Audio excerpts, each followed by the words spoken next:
listening to the Social Workers Show on WCDB Albany with me, Noah Bondi, and the host, Catherine Zox.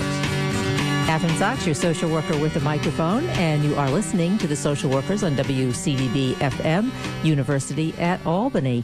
And today we have two guests on the show, Noah.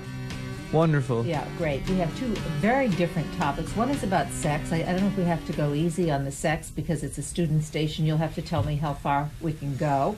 But the guest is a New York Times best-selling author and has been dubbed the fertility goddess by the New York Times.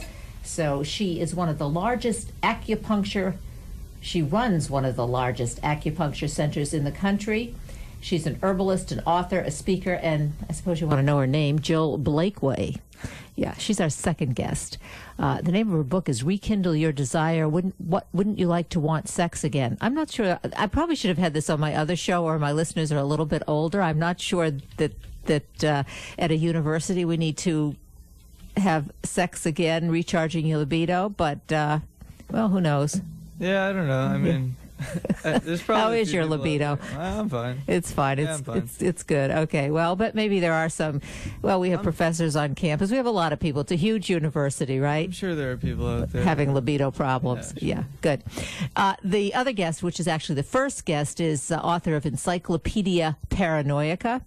Okay. He started the Harvard Lampoon way back in the, whatever it was, 60s, and he co-authored this book with another gentleman who also worked on the National Lampoon. But Christopher Cerf, is the guest we're having on this morning. He's an Emmy and Grammy Award-winning author, composer, and producer, contributing editor now to the National Lampoon. And he writes and co-edited the celebrated newspaper parody, Not the New York Times. The name of this book is Encyclopedia Paranoiaca. It's really a very funny book. It's all about the things that we as Americans are paranoid about, right? Which is everything. Mm-hmm. And I know that I do know you fall into that category because you've told me that on the show. Yeah, medically, yeah. Obsessing. Yours is medical stuff, right? Yeah. Well, he'll scare the. Can I say crap? Sure. Yeah. Yeah. I always get confused about what I'm able to stay on the show because my other show is an internet show on Voice America, and as you know, internet shows the FCC doesn't govern those, so you can say absolutely whatever you want. I mean, anything. I mean, obviously it's your own show, and I want to have mine tasteful, but still, so it's like going from having to watch those. Yeah. What is it? 5 or 7 words you're not supposed to say on the air. Yeah. Well, I know that. It really depends on who the president is at the time. Of the United States or of the university? Yeah, of the United States. I guess maybe the university too, but, when Bush was president, we couldn't say bitch on the air. And that really? The FCC cracked down on that. You can't say that. Now you can say it everywhere. It's not a bad word, according to Obama. That's George Bush. There were so many things that in my book that he did wrong, and he actually... What did he do? Write into law or change the FEC regulations? It's not really FCC. Him. It's not him. What a Republican president does, and a Democrat too, is that they appoint someone as the head of the FCC. So Bush would appoint a conservative person head of the FCC, and Obama would appoint a liberal person, and so that's why there's that scale. I see. So each time that a new president is elected, that's one office or one position, administrative position that they change. Yes. Because you're talking about the media. It has a huge effect on what we listen to. Oh, interesting. Well, speaking of presidents, we got to interview our president, Dr. Jones. He's a fantastic guy. I'm actually going to be meeting him tonight at some meeting that we're having, and what a treat! That was fun. We were down at We were down at the Albany Day. Not the Catherine Zox Show. The Social Workers Radio Talk Show on WCDB. We were on for an hour. But then, what happened during the rest of the day? I stayed until 1 because I had to go to work.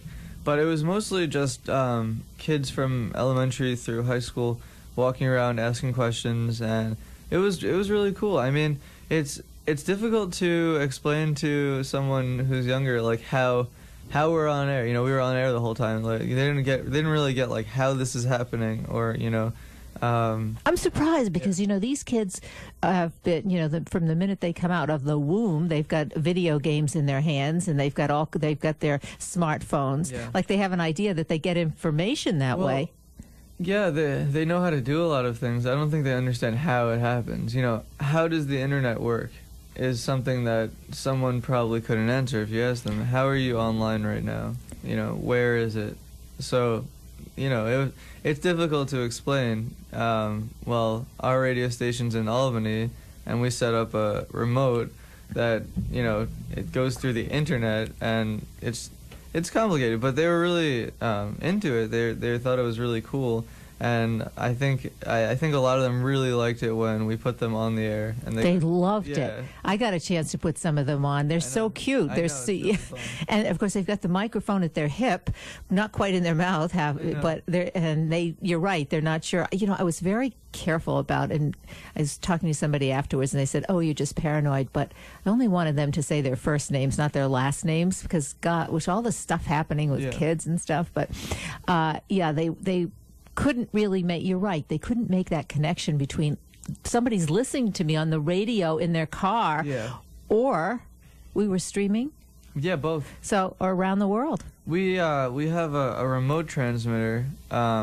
I mean, we usually use a remote transmitter to connect to the State Tower, which is where our transmitter is actually located.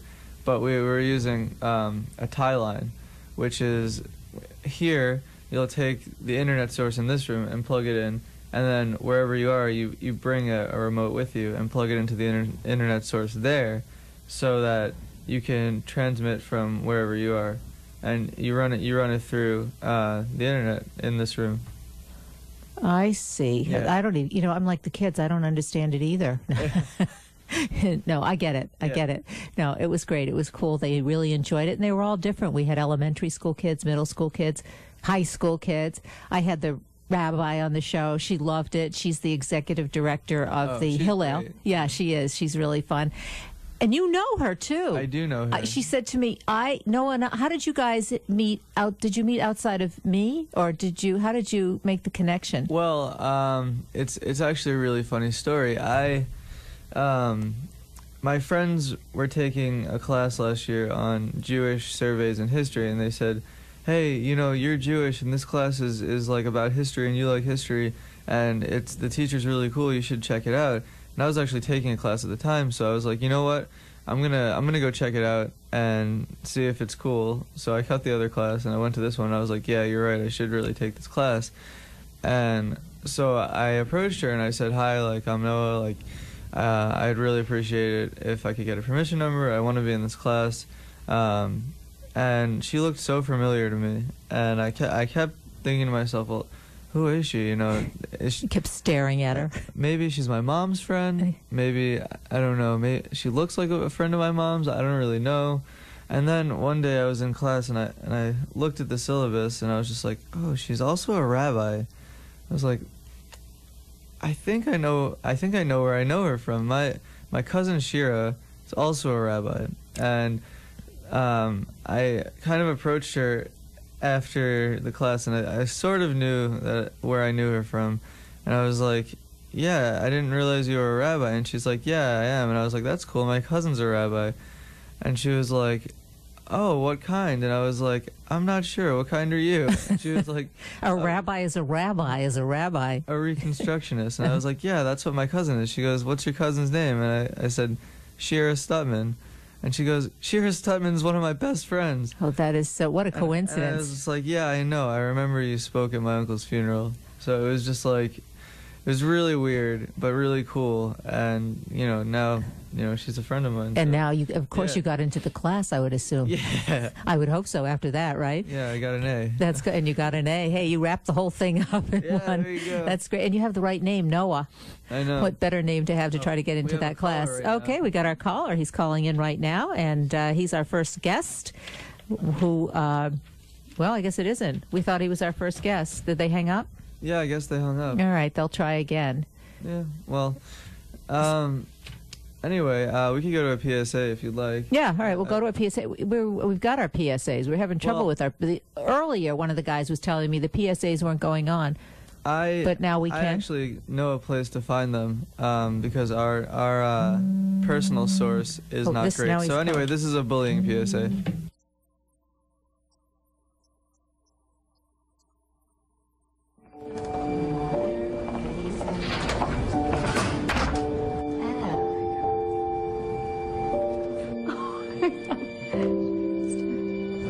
Nice shirt.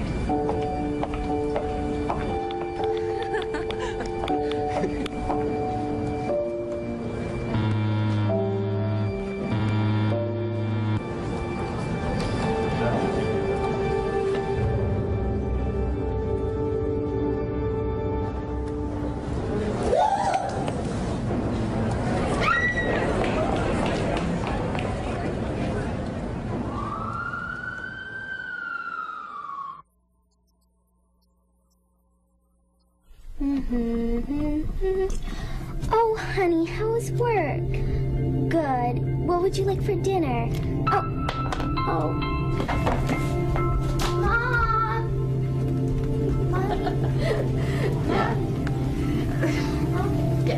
Just a second, honey. I need to take care of something really quick.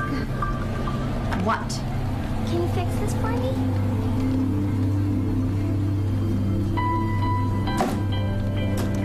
Listen here, you ungrateful little brat. You're gonna start showing your loving mother a little respect. Ow. Let's go. Ow. Outside! Thanks for ruining my important phone call! Didn't do anything wrong.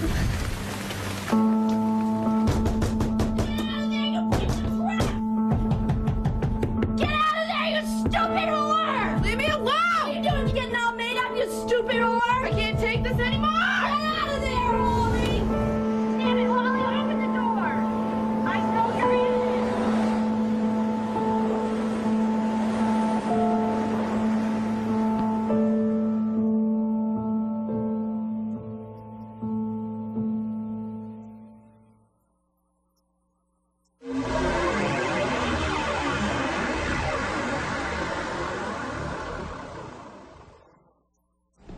Hey everybody, it's Matt Lanter from 90210.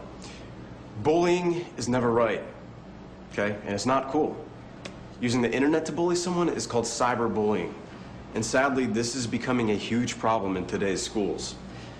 The consequences for bullying can be disastrous, both for the victims and the perpetrators. Check out this example of what happened at this school.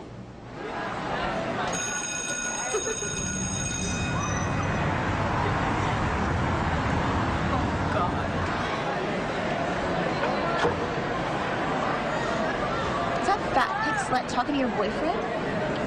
No way.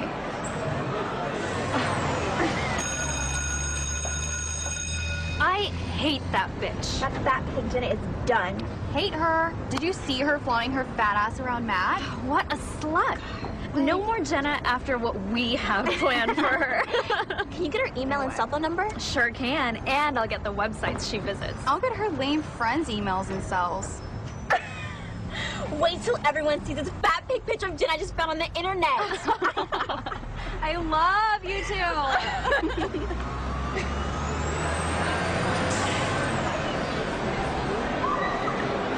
Here comes the pig. Ginormous Jen. You gotta get a picture. Big shit. That slut. Wow. I gotta get the photo.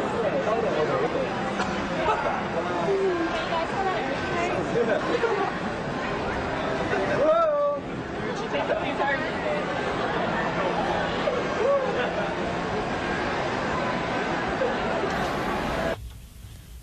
All right, we're back on the air.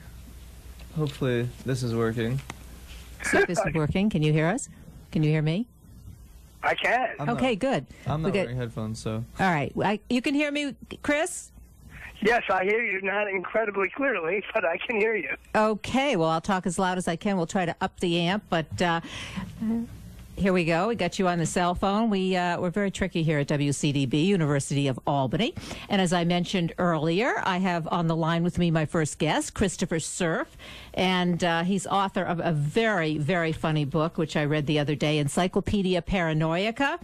He co-authored the book with Henry Beard. And Christopher Cerf is a Emmy and Grammy award-winning author, composer, and producer, a charter contributing editor of the National Lampoon, and a frequent collaborator of Beards. Cerf has written more than 300 songs for Sesame Street and co-edited the celebrated newspaper parody Not the New York Times. So we're excited to have you on the show. Your book, Encyclopedia Paranoiaca. It's a very, very funny book. Let's describe a little bit in detail what the focus of the book is, Chris. Okay, thank you, Catherine. Well, what Henry Beard and I have tried to do is make a alphabetical handy list with details of everything that you're not allowed to eat, drink, wear, take, grow, make, buy, use, do, believe, all the things that experts are now saying are terrible for you or could hurt you. And the list is exhaustive, to say the least. The list is exhausting, and everything you had in the book was stuff that I'm afraid of. I think that most people are afraid of, and it's very, very funny. Let's take some of the examples specifically that you talk about, which a lot of kind of the everyday hidden dangers and things that we think aren't dangerous. Like, what did you have? One of them was sipping or drinking through a straw can do terrible things to us. Yes, well, again, Henry and I made none of this up. Somebody has warned us, and we're just repeating it. But there's an expert who says that puckering your lips over and over again to drink through a straw eventually causes what she calls marionette lines. You know how when you see a marionette, there's like a little crack on either side of the mouth so the jaw can go up and down when the puppeteer pulls a string. Well, she says you'll get lines like that if you drink through a straw often enough. So well, you know what? Urges you not to do it. Marionette lines, I have to tell you, I mean, that's what older ladies get. One of my girlfriends last night called me up and said, I've got marionette lines. It's so funny that we're talking about it this morning, and she's going to the dermatologist to get them filled in. Well, so maybe she was drinking with a straw too much, through a straw. I'm sure she was. Chewing gum will do it, too. So maybe she was doing that. But, of course, dermatology has its own risks. But we don't need to go into that here. A really important one to think about, Catherine, since Valentine's Day is coming up, is candlelight dinners. That seems like a romantic thing that's tremendously to be desired. But what you need to know is that, according to the University of South Carolina, at least, the paraffin smoke, with the smoke that comes out from the candle, has benzene and toluene in it, both of which are cancer-causing chemicals. So too many candlelight dinners could mean a quicker end, unfortunately. Well, is there any other candle that we could have? I mean, who wants to throw out the candles in that romantic dinner? Or can't candles be made of something else besides the paraffin? They can. Yeah. I think they can be made of beeswax, but of course we're losing bees at an incredible rate due to something called colony collapse disorder that no one can stop. So there may not be enough beeswax to make those candles soon. Sorry to have to tell you that. Yeah. All right, folks, I guess you just have to turn on the lights and throw away the candles. Pardon me? I didn't hear that. I said you have to kind of just keep the lights on and forget about the candles. Yes, no romantic dinners. Well, it depends how romantic you can get without candles, I guess. But there are other problems with dinners beyond the food. Laughing or crying too much while you're eating can cause you to choke. You may have had that experience. And especially with young children, there is a pediatrician who strongly recommends that you not say anything funny or sad during dinner, which kind of makes it hard to have a romantic dinner, too. Yes, it does. Okay, laughing or crying while eating. Do you know anybody who hasn't laughed or cried while eating? I mean, that's... Well, they're risking their lives, is all I can say. And if we can keep just one of your listeners from doing that, and it saves their life, I'll feel that we've performed a great public service this morning. All right, then you've done your job. So, okay, listeners, folks, you can't say anything funny or sad during breakfast, lunch, or dinner. Boring, boring, boring, right?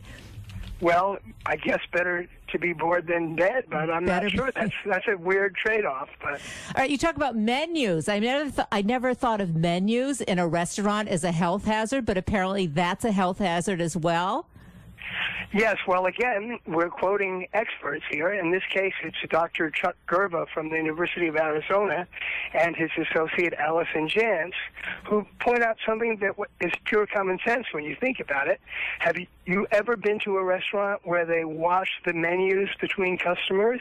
I don't think so. So that means that though they might keep their kitchen really clean and the plates and everything really clean, that the menus have been coughed on and sneezed on and handled by hundreds of people without being cleaned off.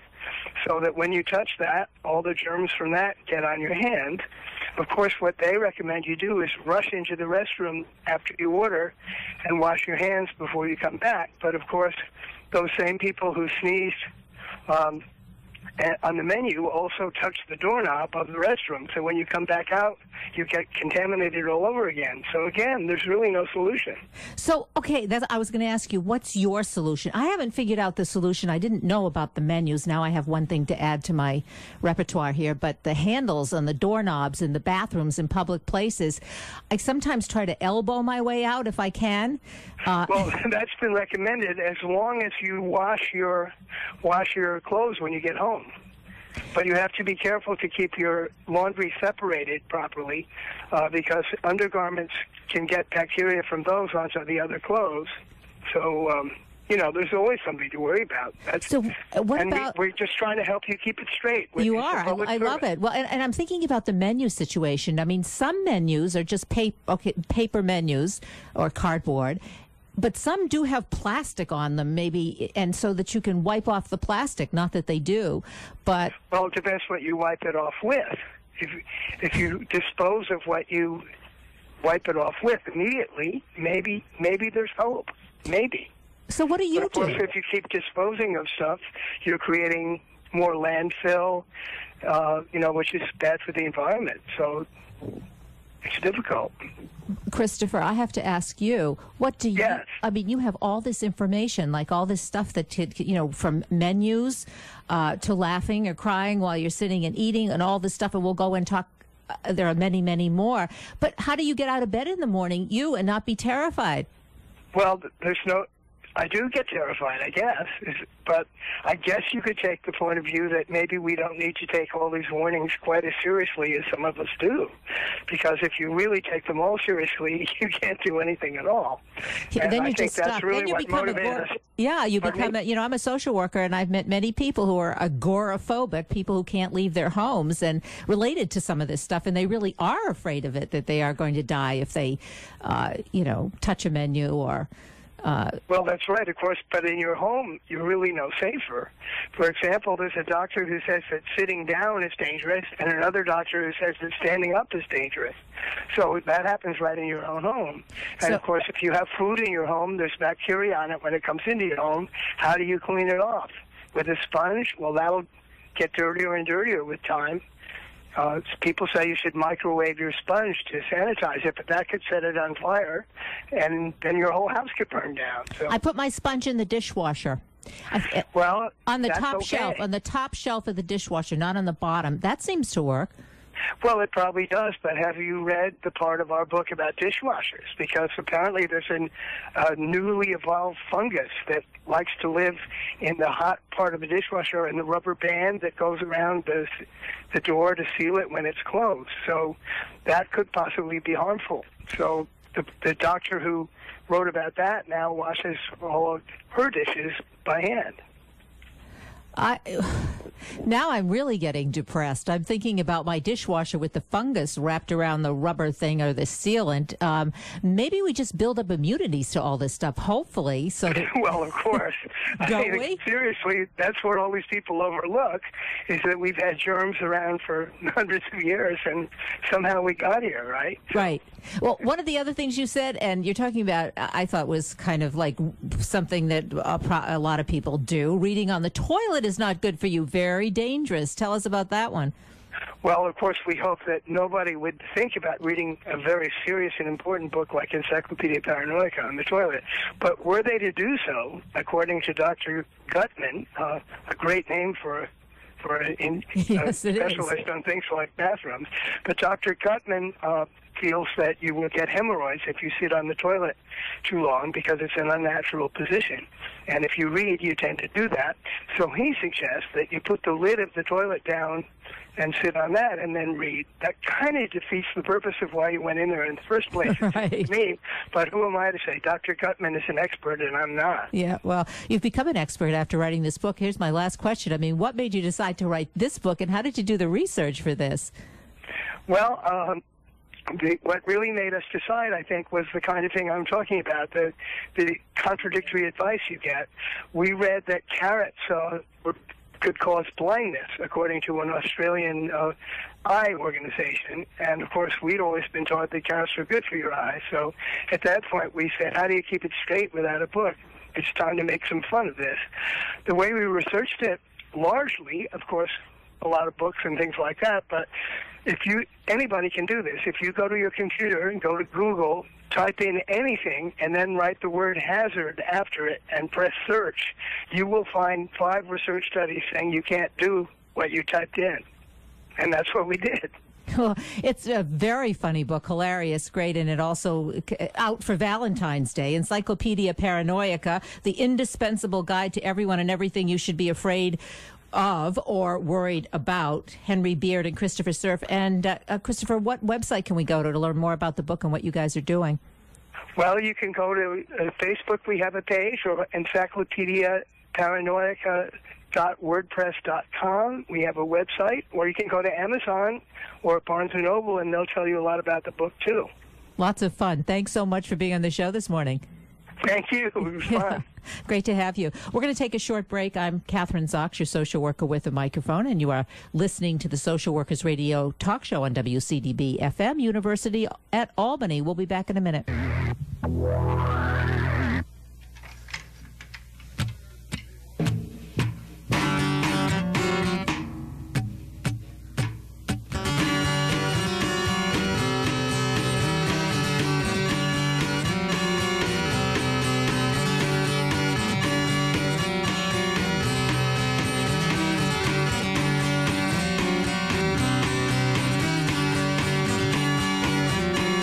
Our children are literally eating themselves to death. Many experts predict that this may be the first generation of children that doesn't live as long as their parents because of the problem of obesity. A quarter of American children don't exercise regularly. The average school-age child watches 4 to 6 hours of TV every day, bombarded by commercials for fast food and junk. How you make these kinds of lifestyle changes in your kids is to make them yourself. Make the effort. Fight childhood obesity. A message from the Government of Canada. My name is Caitlin Brown.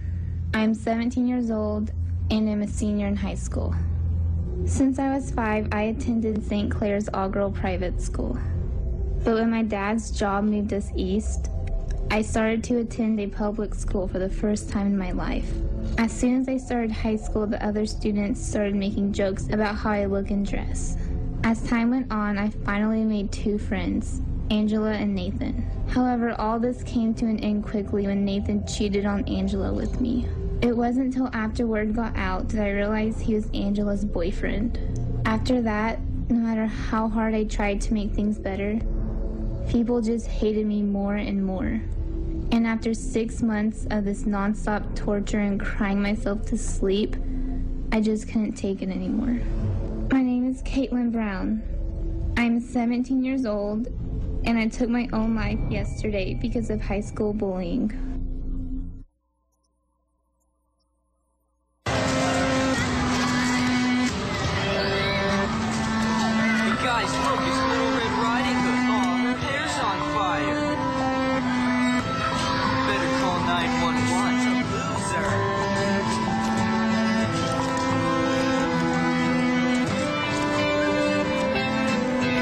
Oh, there she goes again. Better watch out for the big bad wolf.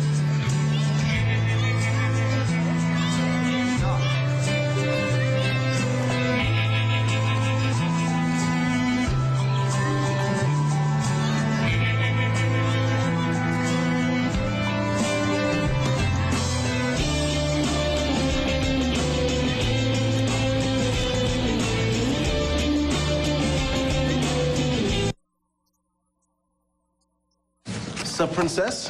What are you doing your book report on again? Memoirs of a Geisha? Is it? I thought you were doing it on Moby Dick. Very funny, guys. No, actually, it's pretty sad. I just have a question. Does your dad know how gay you are? Everyone knows how gay he is. Question answered. Oh, you closing up shop. The things you see happening online have real consequences. Will you stand up or stand by?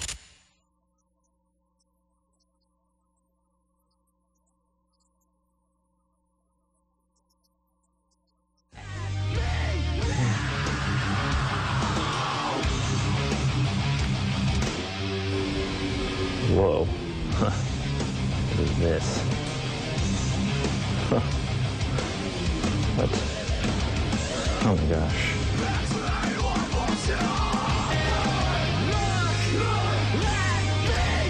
Your picture burns my eyes. Yeah. I remember that night. That was hilarious. Oh my gosh, that one's so cute. I have to make that my profile pic. Oh, wait, what's that picture? I don't know. Click on it. Oh my god, how did that get there? Who put that on there? Remember, that's from last weekend. You asked us to take that picture. I put it on there. Thought you wanted Kevin to like you. Yeah, I want Kevin to like me, but I don't want the entire school to see me half naked. Okay, whatever you say. I'll delete it.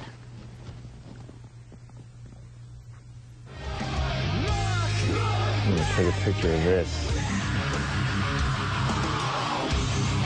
Oh, I know who I'm gonna send this to.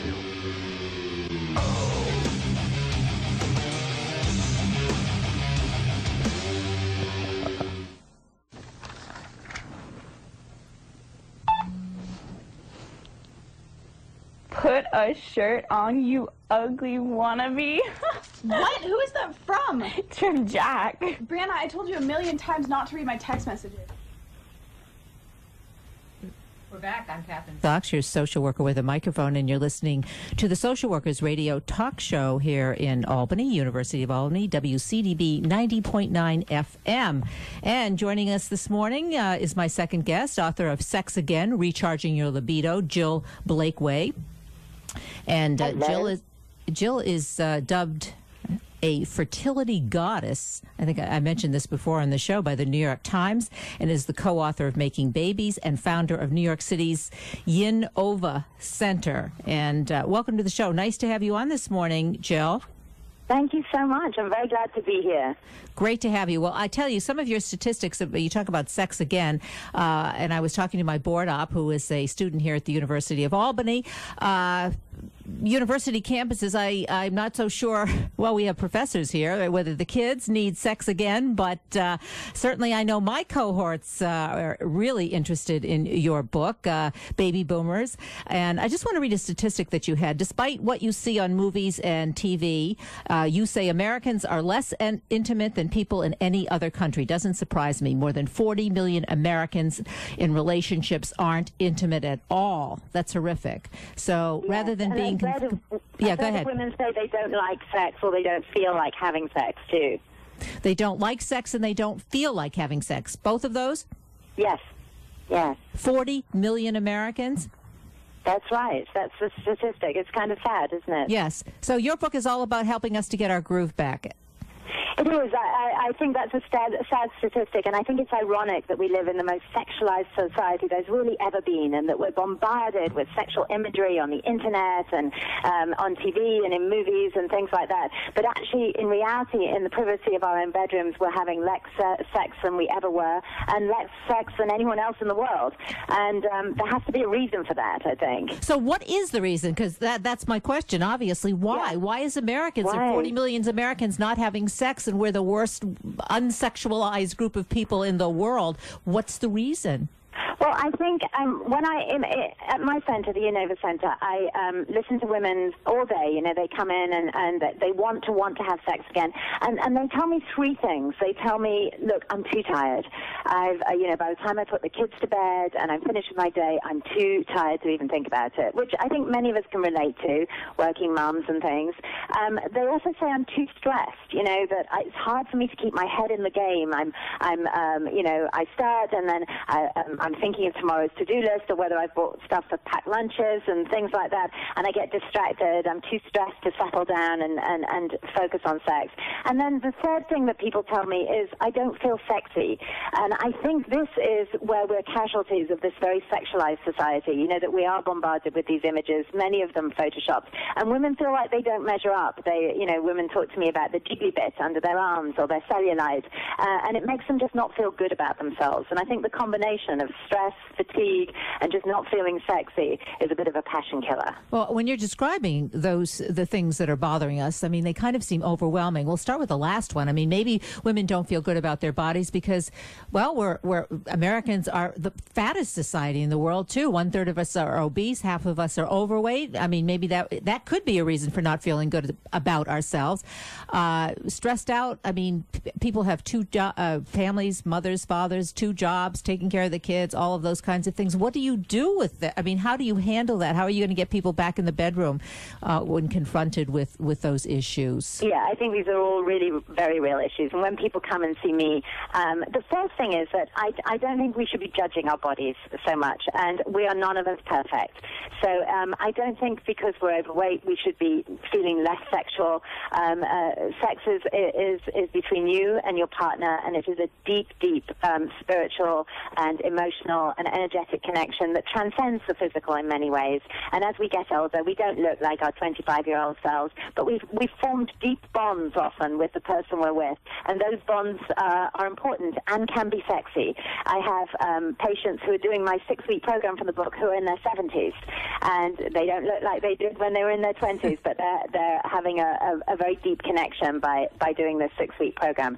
So I think the first thing is to stop judging ourselves. And then, yes, we're tired and we're overstretched, but it's important to make time for sex. It's important not to see it as something that can slip off the end of the to-do list, and prioritizing some time, even if it's just for a quickie, and even if that's all the time you have, I think is important. Yeah, I think that's a good point, because I think sometimes people think, well, if we have sex, it's, half an hour, and we have to do certain things, we have to be in a certain room. And like you say, if with your partner or your spouse or whomever you're having sex with, it can be a quickie.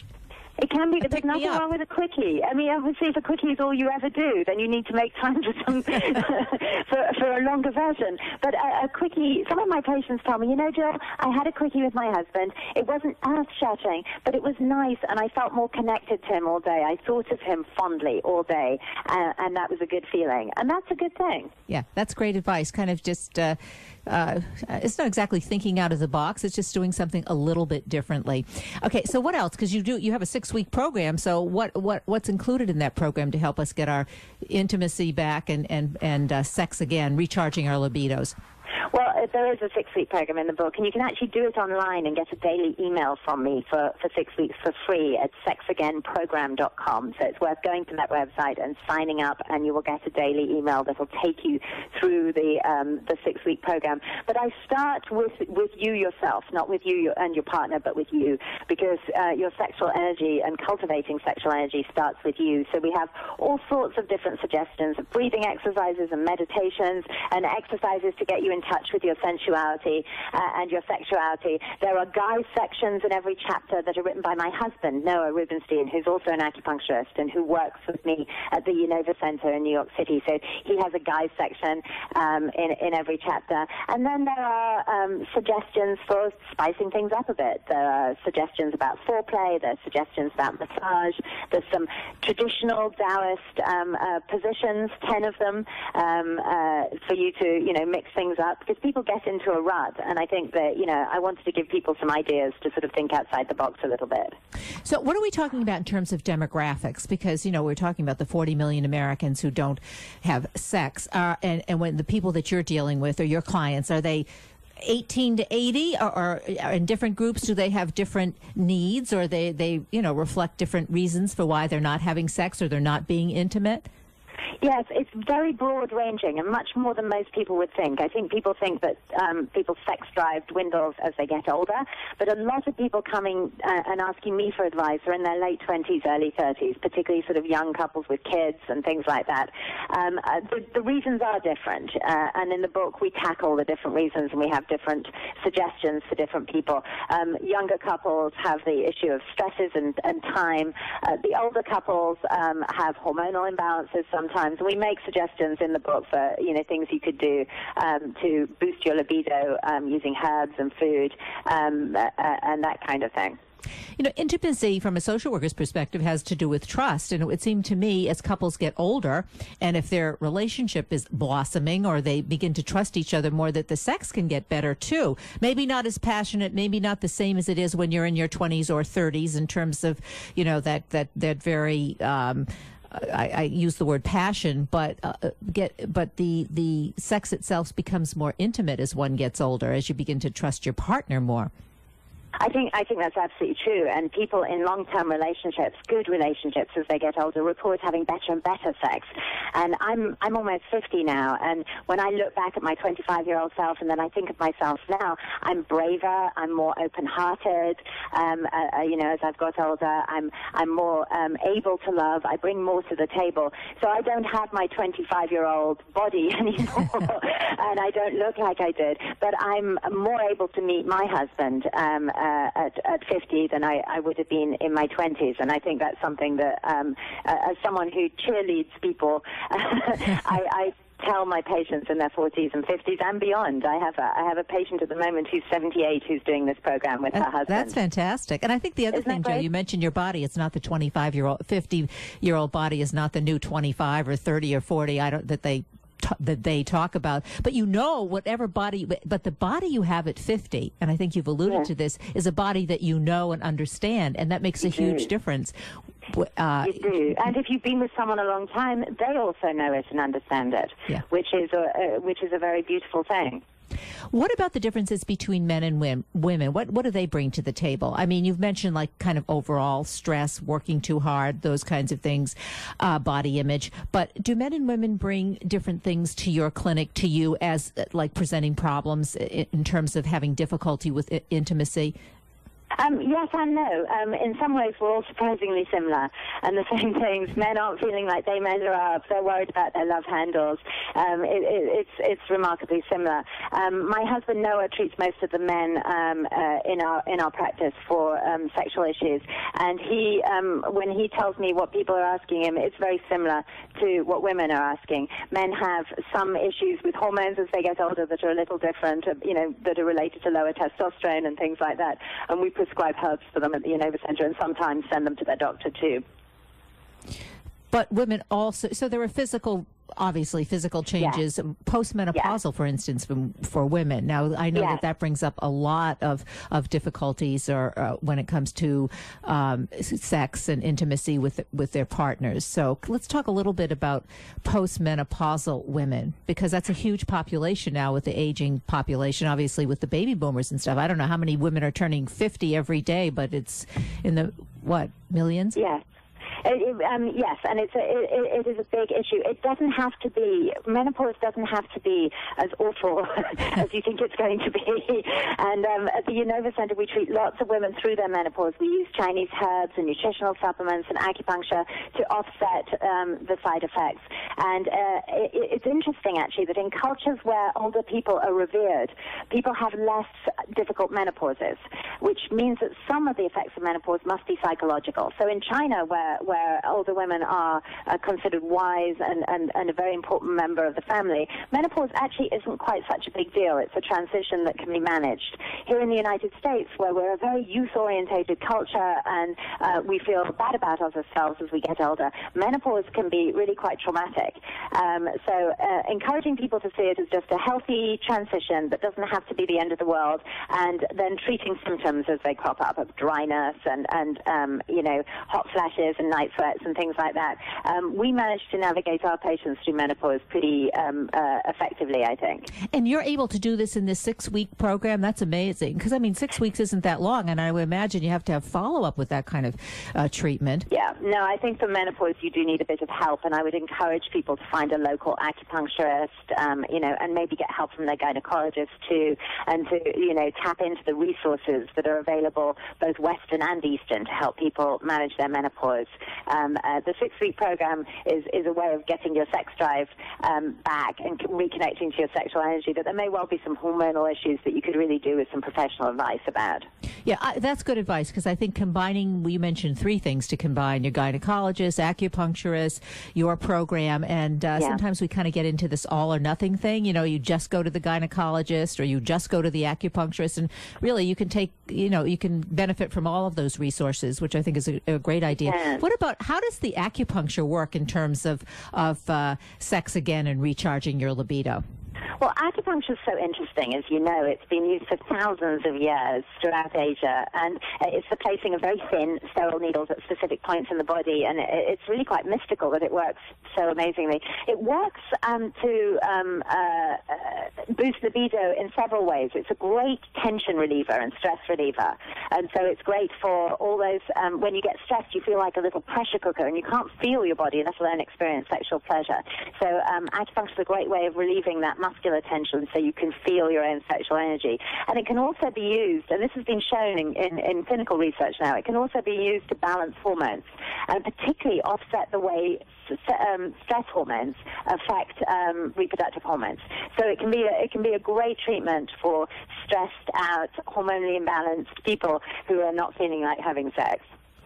Where do we find, I mean, we know it's probably easier for most of us to find, a reputable gynecologist, for instance, but how do you know who is a reputable acupuncturist, and how do you, what kind of training they've been through, or do they have to be certified? Or, I mean, you're in New York City, but most of us aren't in New York City. So how do you go, if you want to find an acupuncturist who maybe specializes in this, recharging your libido, what do we do? Where do we go? Well, there are plenty of good acupuncturists across the United States. Some of them have been to grad school here in the United States, and some of them have come from China. In almost all the United States these days, acupuncturists are licensed. So they have met a minimum standard. They're board certified and licensed. They've usually been to grad school and done a Master of Science in traditional Asian medicine, and that's usually been a 3-year course or a 4-year course, and the last year has been supervised in a clinic as an intern. So acupuncturists are well trained these days and well regulated. So it shouldn't be too hard to find an acupuncturist. They're all licensed by your individual state. So you would go to the office of the professions of your state and find a licensed and board certified acupuncturist and herbalist. And then I'd find someone who specializes in OBGYN and reproductive issues and that kind of thing. And then obviously asking around, asking for recommendations is always a great way to go. Jill, what about, I want to take us back here to the university, because you do mention drugs and alcohol and the effect of drugs and alcohol on one's libido. And since we are at a large university here, that's always a topic. So what is the impact of drugs and alcohol on our libidos? Well, people in Chinese medicine, we would say that people start to use alcohol particularly to move qi. They get very tight, and you know that feeling at the end of the day where you start to want to drink to unwind muscles and things like that. And it's a way of moving qi. And so we would suggest that people do the exercises in the book. We have an exercise that moves energy in the body called the loop, as opposed to picking up a drink. Alcohol obviously dulls your sexual response. I think people sometimes drink before they have sex because it makes them feel brave, but it also makes you feel less. And long-term alcohol imbalances your hormones and makes you feel less sexual. Drugs are a slightly different issue. Most of the drugs I see, I also work right near NYU. I'm in Union Square in New York, so I actually also treat a lot of students. And a lot of the drugs that I see go on are damping down emotion. You know, if people are doing alcohol to make themselves feel braver, they're doing drugs to not feel things. And obviously we want people to feel in order to be sexual. And so anything that gets in the way of your ability to feel your body and feel your emotions and feel your sexual connection deeply is going to get in the way of your sex life.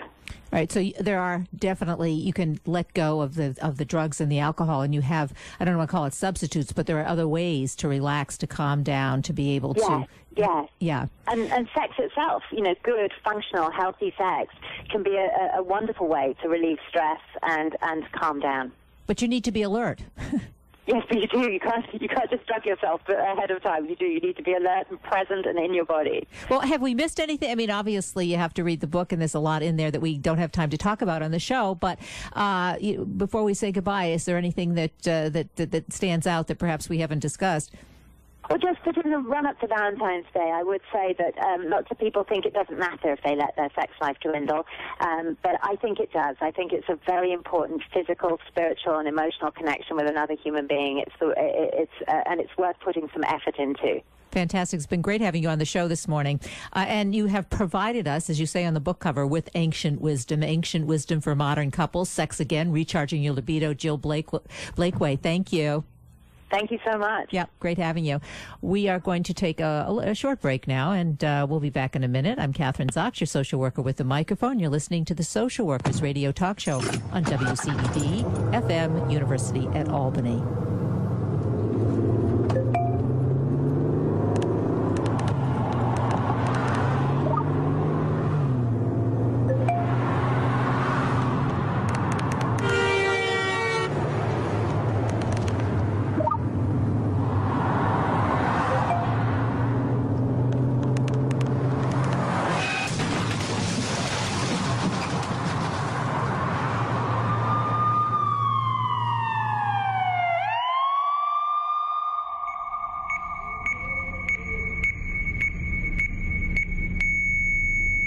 These are the sounds of someone taking their eyes off the road. Texting while driving is more than distracting. It's dangerous. Do yourself a favor. Do us all a favor. When you're on the road, stay off the phone. A message from CTIA, America's wireless companies, and the National Safety Council.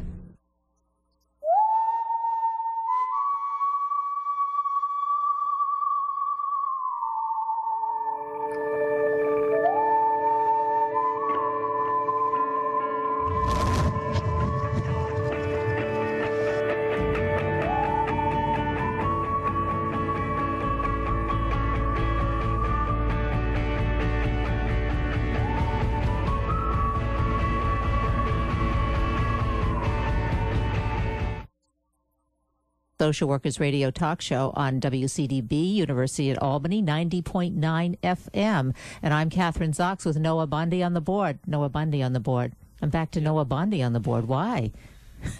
I don't know. Noah Bundy on the board. Yeah. So did you get anything out of that, Noah? Because she did talk, she's a sex, I don't know, she doesn't really say sex therapist, but she's an acupuncturist and Chinese medicine and works with helping people to get their libidos back. But did you hear her at the end? It's not just for old people. It's for people. She works has a lot of students from NYU because her office is in Union Square in New York City. And I'm glad I asked her that question about drugs and alcohol, because I think kids do get into drugs and alcohol to kind of like think they're going to up their libido, and that's not necessarily the case. You kind of lose control or do things perhaps you're sorry that you did. Yeah, maybe. I mean, I don't know. I think I have a pretty healthy sex life. Good. So, I mean, I'm not going to ask you about it. I was listening, but I mean, I'm also 21, so I think that I'm, like, she said that now she's 55 or something. 50. She said she just turned 50. And she's more open with her body or something like that. And I think that I am pretty open. So, I mean. No problems. And I'm young. Yeah. But as I remember being in college and even graduate school, I think there is a difference between young men and young women. And I don't know if that's the case anymore. Maybe things have changed. But I think that very often one of the chief complaints with younger women anyway is that young men are not as savvy about young women's bodies, for instance, that they're knowledgeable, and that tends to be sometimes an issue when it comes to sex. Yeah, I as agree. a social worker, I agree with that. I think that probably happens. I think a lot of people just are pretty mindless these days and like don't realize that there's things that you have to know and take note of. But I think that goes along with everything. I don't think that's just for sex. I think, you know, a lot of people my age probably don't really understand.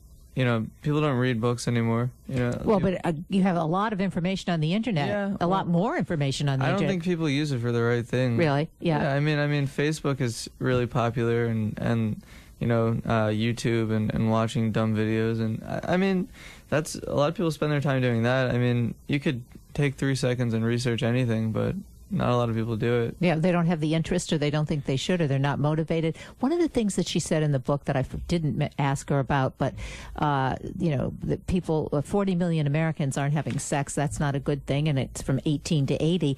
But she talks about the fact that doctors never ask anything, which I think is true about as part of their health. You know, when you're answering questions about your health, they never ask you about your sexual activity.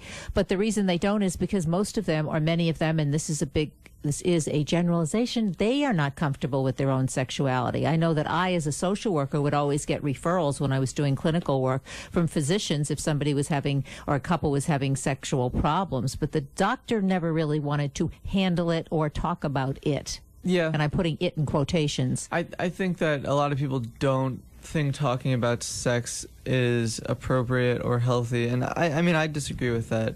But I think whenever I think about a problem, I always say to myself, well, it's a structural problem.